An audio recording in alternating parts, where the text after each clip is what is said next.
Following all those cute children, and they are. And I'm just listening to them, and I'm thinking about how many of you work with them week in and week out, and you are, in a lot of ways, unsung heroes because you do so much that most folks are never going to notice. But as you pour your life and as you pour your heart into these children, you are changing the landscape of our future. And you are going and sending the gospel into a place that those of us who are parents and grandparents and aunts and uncles, we will never go. We will not last that long. And so we push that message in such a beautiful way through these children. And just listen to them. Do you see how positive they are that God's never going to let go of us?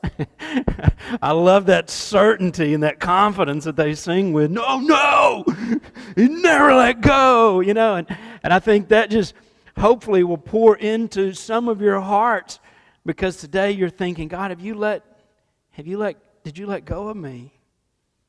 Do you still got me? Because I don't know. I don't feel it and I don't sense it, and I'm really scared, or I'm uncertain, or I'm hurt, or I'm full of all kinds of other stuff like shame or bitterness. God never lets go of us, and we're teaching them that. The Holy Spirit's teaching them that so that they will grow up and can affirm those truths later in their life. And some of you, I didn't have that opportunity to grow up in an atmosphere where those things were reinforced and affirmed in my life, and had to get that later. But for some of you who did, you know how that comes back at these key moments and places in your journey at just the right time. God will bring those things back. So thank you for what you're doing and for your ministry. And I hope you're here tonight to get to hear them. And like I say, just giving them the time and space this morning to minister to us and for us to be reminded of part of what our mission is. And I'd like to, I know it's kind of a dreary day, and that's helped brighten things up a little bit, but I thought, just start with something really cheerful. Every single person on the planet is dying. I just wanted to remind you of that. We are, but we're dying at different pace from one another, and so it's easy to kind of forget or even to set that aside. But especially the younger you are, the harder that is, because we don't feel that or we don't sense that or think it is going to be anytime soon. And we know that death is, however, a destination that every one of us is headed for. Nobody gets out alive. The stats are amazingly clear. 1 out of 1 people who are born are going to die. And today I want us just to stop and to think about our life and how we live that and how we use that and how we spend that. And I know I'm not a real old guy yet, but to some of you I'm pretty old. To my children I'm ancient, and but I'm picking up on the fact that what you heard all your life, what the old timers said, it goes by fast. Well, it's just really, you turn, and it's just true. It really is. We're in a series in the book of James that we've called Faith Factor, because it connects to this one essential ingredient or characteristic for every follower of Jesus, and that's faith. And that's really the only thing that Scripture tells us. What do you got to show up with? What do you got to have? What is required of you? Well, just that, just faith. It's not real complicated. And this is a book, James in particular, it is a place that tells us about these real life situations where real faith shows up and operates in a certain way that changes things and causes us to see things in a different way. So what we're going to learn today is this, and this is our key takeaway for this morning.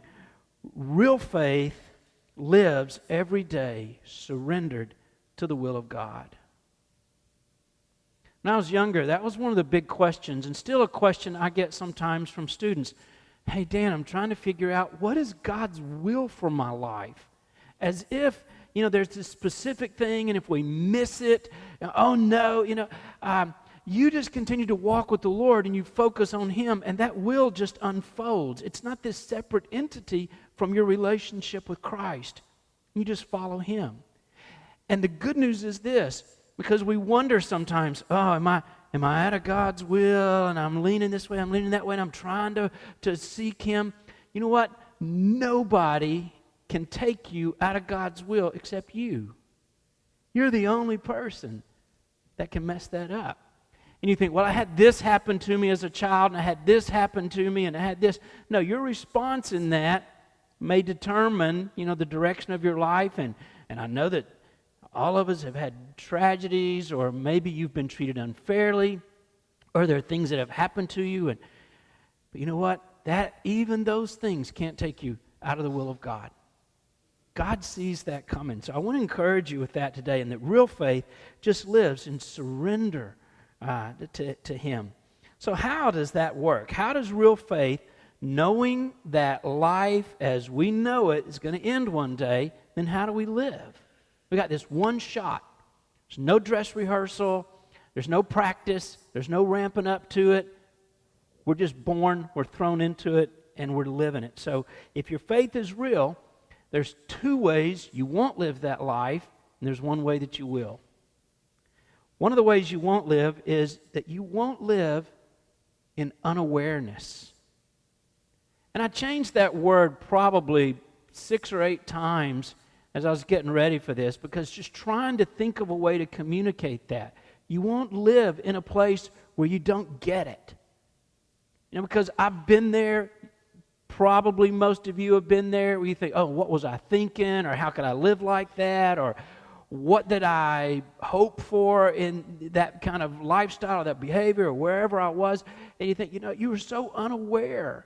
And you were unaware of yourself and the world around you, and particularly you were unaware of God in your life and how He wanted to love and express Himself to you. So you won't live unaware. Now, James gives this example. He illustrates this, and although it's 2,000 years old, it sounds like something that would happen right out of the 21st century, because as much as we change, we don't really. And I think this will especially relate to anybody who's got to get up tomorrow and drive to work, and you do this every day, and you're busy doing the things that you hope are going to get you ahead and make you successful, and kind of be there at a certain place in your life. And this is what he says. This is how he starts that. And it's in James chapter 4, verse 13. Now listen. And he begins, and that means, that's kind of an ancient way of saying, hey, whoa, what's it? Listen, pay attention. Or look at me. It's kind of a way of saying, now listen, you who say, today, tomorrow, we will go to this or that city. We'll spend a year there and carry on business. We'll make money. Why? You do not even know what will happen tomorrow. What is your life? You are a mist that appears for a little while and then vanishes. Now, James is speaking specifically to business people within the church, believers who are also working. And this particular guy is an entrepreneur. He thought he had his future all figured out. He's already mapped in his mind what's going to happen tomorrow and the day after that and the day after that. And as a matter of fact, he's really already got the next year filled in his planner. Now, this was before cell phones and calendars, so it was probably one of those Franklin planners at that time is what he was using. So he had it ready to go, and he kind of knew, and he's there on his nightstand, and he didn't really worry about it because it's totally planned out. And I understand because I relate to that. I'm a guy who likes to plan. I like to think ahead and kind of know, what the next step's going to be. But this man thought he knew when he was going. He had already decided, it's going to either be good today or tomorrow. I need to kind of look at the flights and the schedule and everything, but I think that's going to work. He never even questioned if tomorrow was even going to come, if that was going to happen. Forget about a year from now. He just presumed, this is a done deal. We're going to go forward. And he thought he knew where he was going to go. He had already picked out the city, and this was a guy, he had business all over the place, he was a multi-location kind of guy, and he just knew, I know where I'm going, and I've picked out those places, and I'm going to get there, do the job. He presumed this is all going to happen, I'm going to get there safely. He knew when he was going, he knew where he was going. He also knew who was going with him. He had picked out a business partner, one of his co-workers, and he said, I'm going to take you along with me. And he presumed that both he and this partner, we're both going to be alive tomorrow. We're both going to be alive for the next year. We're both going to be able to make this happen, and we're going to go together. He also knew, or thought he knew, what he was going to do. Once he arrived, he had this part figured out. Because we're going to get there, we're going to carry on business, I'm going to make money, and I just assume there's not going to be any problems. The interest rates are going to be good. The economy's going to be up. Stock market looks strong. I'm going to make a lot of money in this venture. Now, I want you to understand, and I need to be reminded of this, that James is not criticizing and trying to put you in like a false place of guilt for making plans. That's not what this is about. So I don't want you to misunderstand.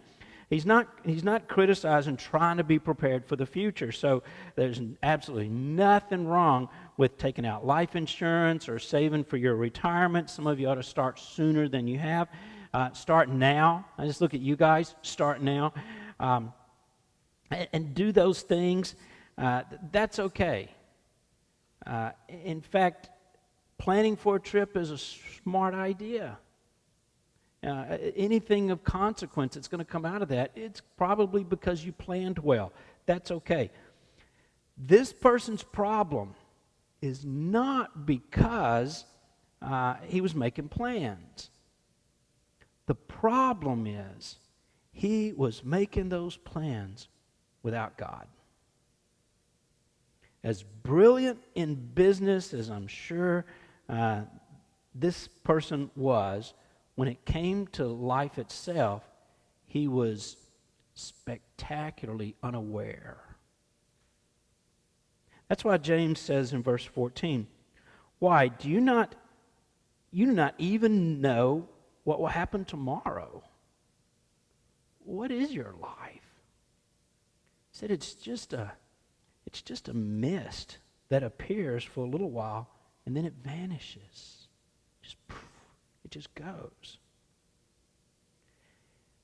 I was asking someone recently about they were celebrating a birthday and they're really older, and I said, what's the thing you learned along the way? What's your biggest surprise? And they said, how fast it goes by. How quickly that just happened. This is a person, he's got his whole year, entire year's calendar, he's all planned out, but he's really not even sure the next day. And all our knowledge seems so impressive. And I know, because of technology, we think we are the most advanced civilization that's ever lived. And we get this idea that any generation that's lived before us, well, they just weren't as smart as us. We somehow think of people as being, well, they were more primitive because, they don't have an iPad and they didn't even have flat screens. And, so we kind of assume that we're smarter at some level. But you know what? It's the same thing. It's the same thing, and we're not so much. I was reading the other day, there's this fascinating guy, and his name is Kim Young. And he is perhaps the most brilliant person that's ever lived. He is a world record holder for having the highest IQ. When he was 4 years old, his IQ was measured at 210. That is 10 points higher than mine. That's scary. This guy is brilliant. At the age of 3 years old, he could speak Japanese, Korean, German, and English fluently. But as brilliant as he is, and we figured out that if there were 2 planet Earths, he would still be the smartest guy. He's just like, and it's just amazing the ability he has to take in and to process information and to learn.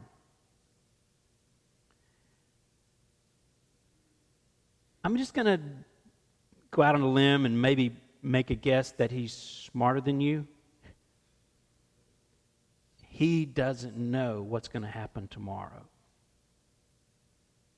He doesn't know that. We don't know that. This year, 1.3 million Americans will say to their families or their friends or their loved ones, I'll see you, I'll be back. I'll be back in just a little while. I'll be back in just a minute. Or, hey, I'll see you later. We're going to go. Never dreaming that their cars are about to become their coffins. That's an average of 3,287 deaths per day just from car accidents.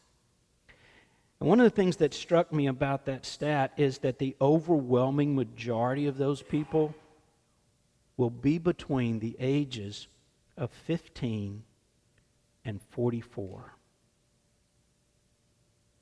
Never thinking when they got up that day, this was going to be the last day. I was driving, they're working on Westland. Probably a lot of you don't go that way, but you forget about it because it's such my habit. You know, you just get in the car and it just, like a Google car, it just takes me, it brings me here, and I go down Westland and I always forget, they've got that road blocked off, and so you got to creep through the neighborhood, and people look at you like, quit driving through my neighborhood. And I'm like, sorry, you know. Or you can go the expressway. So I get on, or the interstate, and I get on, and I turn on the radio, and the radio announcer is saying, just as I get on down here at 129, I get on, I think, and you can see, you know, because you're kind of up, and you ever gone that way, and you look down, and you can just see, it looks like Los Angeles. It's just cars. So I immediately began to consider, should I get off as fast as I can? What's the next exit? And how am I going to get home? You know, and it's this big thing. Well, I turn on the radio, and the announcer says, hey, if you're headed home right now, you want to avoid I-40 West. Thank you very much. He said, they're clearing a fatal accident. And then he went on with the road conditions on other places. You know, well, 75 is back to this, 40, and people are jumping off and getting on the pike, so it's kind of, and it just went on. You know, the thought came to me, I had a lot of time to think, sitting there on I-40, some guy just left his office or his workplace to head home, and he didn't realize that he only had just a few minutes left on this earth. And they only mentioned him on the radio to say that his death was creating a traffic jam. We're a mist. We're a vapor. We're a puff of smoke. Proverbs says this, Solomon in Proverbs 27:1, do not boast about tomorrow, for you do not know what a day may bring forth. We've had these defining moments, and probably some of you have had those as well, that changed everything about your day. The day that Kathy was drying her hair and kept dropping her brush and thought, something's wrong with my fingers in my hand. And I said, you slept on it funny, which I don't understand that expression, but it's like, that's what we say. We slept on it funny.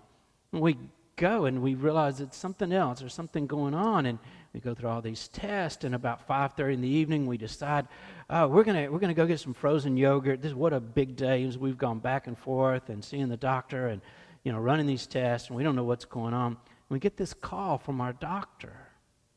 He says, I need you to come in. But we were just there like an hour ago. Why do you want us to come back unless this isn't good? And he said, we found something. What? What do you mean? Well, there's a mass. What does that mean? And do you know that emotion where all of a sudden you want every answer, and you want to know, and it's like surreal. And we drive back, and he sits us down and he says, you've got a brain tumor, and it's right there. And time just stops. You've had those moments. You've had those phone calls. And you'll have them again. Don't live unaware and think, well, tomorrow's guaranteed. It's a done deal. Listen again to what James says. What is your life? You're a mist that appears for a little while and then vanishes. And I know you may be young, and you may feel strong, and you think, I'm healthy, life is just going to go on. It's as fragile as a soap bubble. And it can disappear like a puff of smoke. I had a best friend, still my best friend. We still communicate through the years. I've known him in 7th grade. We met and hit him right that changed.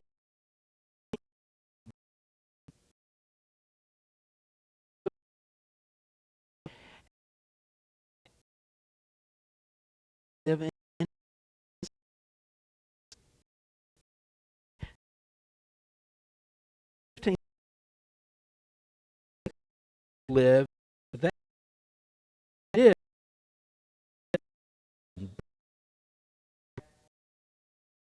all such both.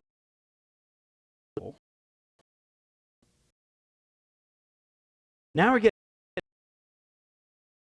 and I'm going to do it how I want to.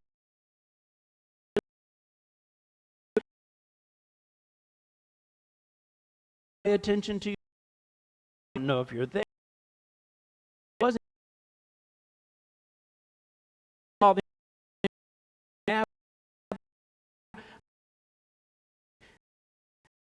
not just get. Oh, that's just person who leaves, who was at this to reject that. And he's not only claiming I'm in charge of my life, he's bragging about that. And by the way, just in case that you have that thought, you think, I'm kind of in control of my life. I got this. And you're convinced you're going to go here, and I'm going to go there, and I'm going to do this, and I'm going to do that, and nothing can stop me. Have you ever thought about just the little things in life that happen that just mean so big? I mean, traffic jams and bad weather and stray bullets and drunk drivers and a runaway blood clot that you didn't know about. I mean, there's all these things and a million more that can stop you dead in your tracks and keep you from ever doing what you thought you were going to do without really considering it that much. I think we still, even after all of those incidences and what we see around us, somehow we still walk away thinking, yeah, I'm in charge of my life. We're not so much. I don't know if there's anything any more troubling than to not only be unaware of God's will, but to be arrogant in that and just disobey Him. And this is a person who really just didn't care what God thought and didn't care what God wanted. God never really entered his mind about it. So this proud person not only had a problem with presumption, he thought this is what's going to happen tomorrow, and I kind of got this under control. He had a problem with pride, which I believe is the single most dangerous character flaw that human beings have. I don't think there's another place that your flesh has a more wide open door to flow through than your pride. And the thing about it is that it's so deceptive. It's just an insidious thing because you think, well, I don't feel pride. In fact, Dan, I've had problems with my self-esteem, and I feel rejected, and I don't even. How can you even say that? Because that's the last one of my problems is pride. That's the tricky thing about it, because that is an expression of pride, because you're still there on the throne of your life. You're still there in focus. You see, the back door to pride are those feelings of shame and guilt and regret, and all of that's the other side of that. So it's easy to miss that that's really what's going on. How many times have we gotten into trouble, made some really stupid decisions, wrong moves, poor choices, just bad, why did I couldn't see, because we didn't understand the will of God, and we didn't realize, I need your guidance and I need your help. Your feelings of self-importance will keep you from seeing and experiencing what God knows is really, really best.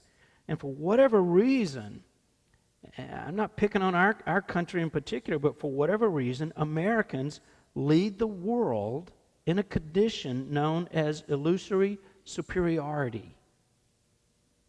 The nickname for that is the Wobegon effect. And if you are familiar with Lake Wobegon, it begins saying, and all the children were above average. We have a tendency to feel that I'm above average. And I'm just a little better than the next guy when you walk into the room. In fact, a survey was done which included the University of Tennessee professors, and they asked all the professors, where are you on a rank? And if you're a professor, I'm not picking on you, but it said, where are you? Like here's 1 to 10, 0 to 10. Where do you think you are as a communicator and as a professor in the college? 90% said, I'm way above average. If everybody's above average, everybody's average. Think about that. They asked the same students, and the students only ranked about 60% of them above average. So it's like there's a little misconception, but that's what we think about ourselves when we consider ourselves. We think, yeah, I'm kind of a little better than the folks around me. We don't say that. We just feel that. We feel offended when, our rights are violated or our values, people come against us, and we don't sense that or feel that so much until something happens to us directly. You're not outraged when somebody pulls out in front of another guy in traffic. You don't go, I can't believe that. Did you see him pull out in front of that other person? Wow, it didn't bother you. Until they pull out in front of you. You drive past the hospital and it doesn't bother you. You drive past funeral homes and you barely notice it until you lose a loved one. You see what I'm saying? We're still in the center of all those things. And it's not necessarily a bad thing. I'm just trying to kind of sharpen your focus about that. And that we have that condition. Now, this guy, living in the midst of that, makes an arrogant decision. And it's arrogant because God's been totally left out of the equation. Few people refer to God's will. Fewer people still prefer God's will. But the wise thing that we all should do is to defer to God's will. Now, we all know it's wrong to do things that don't include God without Him. But what I want us to understand before we go is that it's wrong to even plan those things without God's influence, without His input. We need to realize that our life is not in our hands, it's in His hands. So there's one other idea. Real faith lives dependently on Him. Yes, you make your plans. Yes, you prepare for the future. Yes, you set goals. Mom, all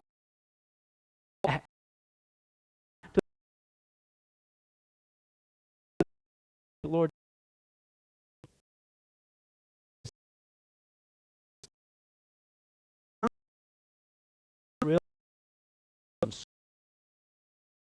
You don't even have to be in the world or in the hands of sovereign. Is what faith relationship with is that you a declaration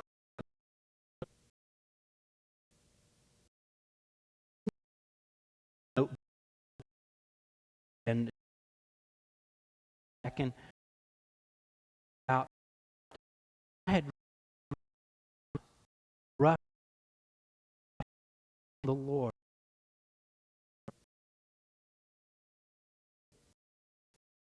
My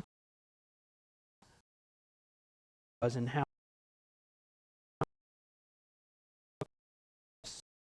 dependent on you. That might be a good exercise this week for you to do that and get along with the Lord, to just abandon living in our flesh and to allow Jesus to live his life in and through us and just see what a huge difference that really makes. Because what James is describing here is not just the sins of commission, the stuff we do that's wrong. This is the sin of omission, which I think are oftentimes greater than the sins of commission, if you get that. Because, yes, it's wrong to do something that's not right, just as it's it's wrong. It's even wrong in a different way to not do the right thing when you can. That's why you hear me say that all the time. Just do the next right thing. When you're confused and you're not sure and I don't know where to go, just do the next right thing. And then the next right thing and the next right thing. You're going to be okay. I think we think of sin as just this, we shouldn't do that, you shouldn't do that. And we think about that, and we think maturity as a Christian is somebody who's gotten to the place where they can be very, very careful not to do those things that we all agree are sinful, and, don't do that. When really what it is we get to this place where sin is failing to do the things we ought to do. And the enemy keeps that hidden from us. Because too often we get remarkably legalistic about what we do. And we're flippant and casual and ignore these sins of not doing. We don't take that very seriously because we think that is optional. You get it? And for those of you who follow Jesus, if you don't, you're off the hook on this one, okay? But we think, well, I would never walk into a store and just steal things. I would never go into a bank and take money. No, I'm not going to steal. But then on the other hand, when it comes to giving, we think, no, that's optional. I think I'm going to give. I might not give. And we think, you see, here's a sin of commission, and I get that, and that's wrong. But this, we go, we kind of shrug our shoulders and go, that's not such a big deal. No, you see, it's the same thing. So I want you to notice how this cycle works. First, there's presumption, where we feel like, well, I'm the one calling the shots, and so then we make our plans. I'm going to do this, and we don't even think about it. And I've done this. Haven't you done this? I mean, you just plan things, and you didn't stop and pray. And there's times I just need to push everything aside and go, Lord, I'm way ahead of you here. I need to walk around this building, and I need to pray, and I need to consider, and I need to stop and think, wait a minute. Is this what God wants to do, or is this just another one of my ideas? And just get in sync with Him. Because when we don't, we do that, and then we think, well, I just consider this is automatically going to happen, and then for some reason that leads to pride, because you step back and look at it and think, that looks pretty good. I like that. I did that. And we start feeling kind of invincible and kind of pleased with ourselves. Well, nobody can really stop this, and I don't actually need God to tell me what to do. And that leads to this place of spiritual laziness and apathy and carelessness. That's where you get in trouble, right? I mean, think about that pattern. Think about that circle. How many times in your life can you go back to something that happened to you or something that, you look at and go, yeah, that's pretty much the way that unfolded in my life. For instance, I'm going to bring this home to where we are right now, maybe where you are. I'm just trying to think of an illustration. If you're not a follower of Jesus and you've never given Him your life, you're not ready to meet God, it's God's will for you to become a Christian today. That's His will for you. Oh, He said that you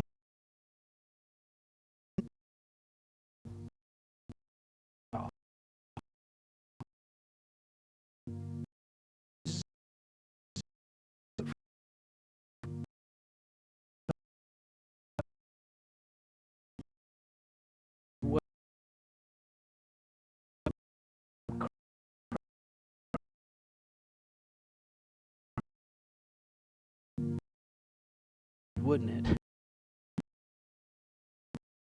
To look at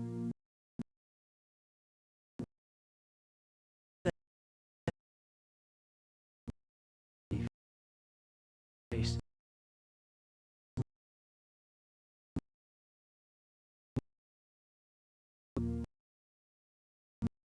as far as was illustrated, late traveling